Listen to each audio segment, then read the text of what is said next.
Well, I've got a couple of Zawgate-related videos here. Two stories that are Zawgate-related. You know what I mean when I say Zawgate. I'm trying to duck and dodge and bob and weave. The friendly neighborhood YouTube censor. But I think you know what I mean when I say that. When I say what I say. This story is weird. This story is something that I'm trying to kind of wrap my head around. And let me see. Hold on. All right. I'm going to start with an article about this, and I'm not just going to read the article. I'm going to read some of it and provide some commentary, and then I want to look at the video because there's something in the video that just doesn't sit right with me, and I wanted to see what y'all's impression of it is. So here, this is from AOL.com, but I guess it's just a copy that was written by the local Fox station in Seattle, and this took place. Well, it's being reported. It's reported on April 25th. But it's supposedly, I think I remember hearing it took place on April 18th. In any case, it was just before I myself, unbeknownst or unaware of this story, flew into Seattle and began my Washington State adventure. Fox uncovered new documents surrounding the man police killed during a child sex sting operation in South Seattle. Seattle police say Bruce Malini thought he was meeting an 11-year-old and a 7-year-old at the DoubleTree on South Center Parkway. Body camera footage shows the person identified as Malini by the King County Medical Examiner pulling a gun out as soon as the officers opened the door to contact him. I want to return to that video in a second. That video is the sticky wicket for me. Okay, but moving on. So Malini's official history was with the Navy, enlisted in 1975, retired in 2016, holding powerful positions in several different countries during that time. Okay, so we've got a heavy hitter here, somebody high within the military-industrial complex, and a doctor too, to boot. According to Navy records, Malini's last duty station was Fort Sam Houston. Okay. According to probable documents obtained a little more than a year after his retirement, he was arrested in a child trafficking sting operation. The records say Malini took out money, expected to have unprotected sex with a prostitute for $110. Kind of, well, I guess it depends on where you are in the world, but anyway, I won't make any crass commentary there. However, Malini was actually talking to investigators posing as sex workers. During the arrest, Malini admitted to contacting several other sex workers, prostitutes, let's just say, in the past and paying for sex at least one time within the last year. Investigators say Malini's number popped up at least two other sting operations, but he was never arrested. Okay, so they did this sting on him a year after his retirement. And this was there was nothing underage. This was just prostitutes, or a prostitute. It was an operative, an undercover agent posing as a prostitute. You know, the sting, the typical Vice sting deal. So Malini also told investigators he'd been arrested in Texas for a similar crime. Texas was the last place Malini was stationed. Okay.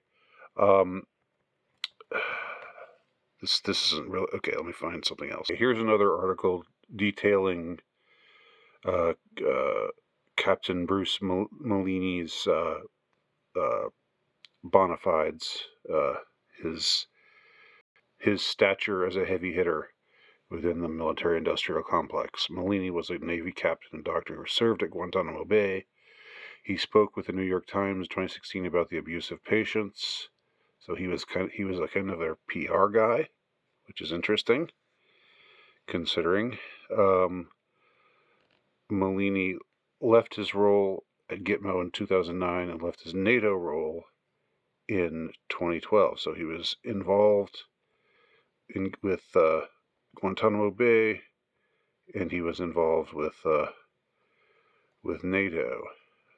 I wish there was more information about his NATO career here.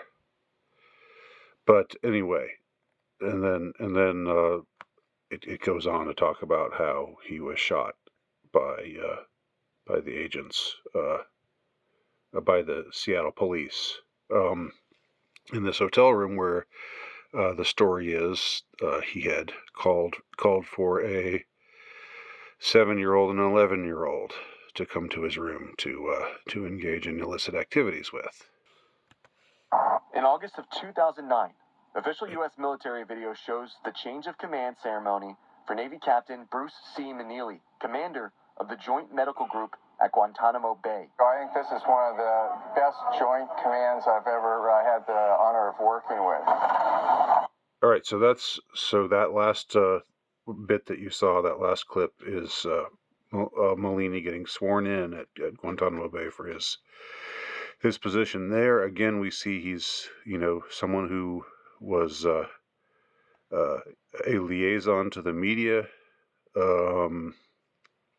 and so he played a prominent role in said military-industrial complex. Now, watch this video, and if I could slow this down, I would, but I invite you to slow it down, because this is they don't actually show the police officers shooting him, but this is the moment right before they shot him, where they found him where they came up to his hotel room at the DoubleTree at this town that I guess is near Seattle. And this is the Seattle PD and their body cam. So. On April 17th, 2024, Seattle police greeted Manili inside this hotel in Tequila. Okay, so they opened fire on him, and I guess you can find the uncensored version of them just riddling him full of bullets. I'm not going to show that here, but what troubles me about this, and let me run it again, and I invite you to look at this in slow motion yourself. All right, so this is them. This looks like they're inside the motel. This is kind of bizarre, because this is supposedly them greeting him at his motel room door, but this looks like they're inside the room, doesn't it? That looks like the interior of the hotel room with the curtain and everything. They're opening the door, and he's outside. I guess so. So maybe the sting op was, they said these two kids were in this hotel room, and so he came and knocked on the door. So I thought he had a room at the hotel, but I guess maybe he was just coming to the hotel, supposedly to meet these two children. But the children were fictitious. It was because it was a sting operation. Now again, watch what happens. They open the door. On April 17th, 2024, Seattle. See, it looks to me like, and I'm not making excuses for this guy. If he did what they said that he did, then, I'm not sorry that he's no longer around. But watch that video in slow motion. And even look at this here. It looks to me here like what he's doing in this. It's a freeze frame, and I know you can't. It's kind of blurry. You can't really see it that well. But it looks to me like he's surrendering his weapon. He takes it out in a way that doesn't look like he's pointing. He's about to point it and shoot at them. It looks like he's taking it out to relinquish it, to say, "Okay, guys, you got me. Here's my weapon." And they shot him dead. Now maybe they're just like all geeked up or whatever. They're about to encounter this. They're about to make this arrest, and they're on the lookout. If they see a gun, if somebody yells "gun, gun, gun," then they're going to fire. But anyway, the fact that it looks like he's giving up his gun, and I think if you watch this again, I'm not going to go back and watch it again, because you can go back and watch it again yourself. You can just rewind this video. You can watch the original video. This doesn't look like this looks like a wrongful death, in the sense that he's not taking out his gun, putting his finger on the trigger and about to point it at them. But he's taking out his gun with his finger off the trigger, like he's about to hand it over to them. Now, what this makes me wonder, let me just get a better picture here. Here's a picture of Captain Malini. What this makes me wonder, and of course this is speculation, but I mean, do y'all really think that the higher ups would just go after a child predator who is a higher up in the military-industrial complex? Do you think they would just do that because child predation is wrong, and we've got to enforce the law, we've got to protect children? A few years ago, I would say, sure, yeah, of course they would do that. But now, knowing, what I know now, I highly doubt that that's the case. What I can see, though, as a possible scenario, is that this guy, Malini, maybe he's a predator, and but maybe he knows other people who are higher ranking than him, who are also predators, and maybe he knew too much, and maybe this was a targeted execution. It doesn't seem to me like incredibly wild speculation, especially given that he, as you see in the video, doesn't look like he's doing anything but surrendering his weapon. So, also these stories of them doing these sting operations on him in the past, involving prostitutes. Those stories in the past didn't involve underage prostitutes, or can you call them prostitutes if they're underage? I don't know. Don't involve children, but just simply involve regular adult prostitutes. And that so in other words, nothing in his record that we know of that's been divulged shows an inclination or a proclivity to children. But here, the sting supposedly involved getting a 7-year-old and an 11-year-old to lure him to this motel room. But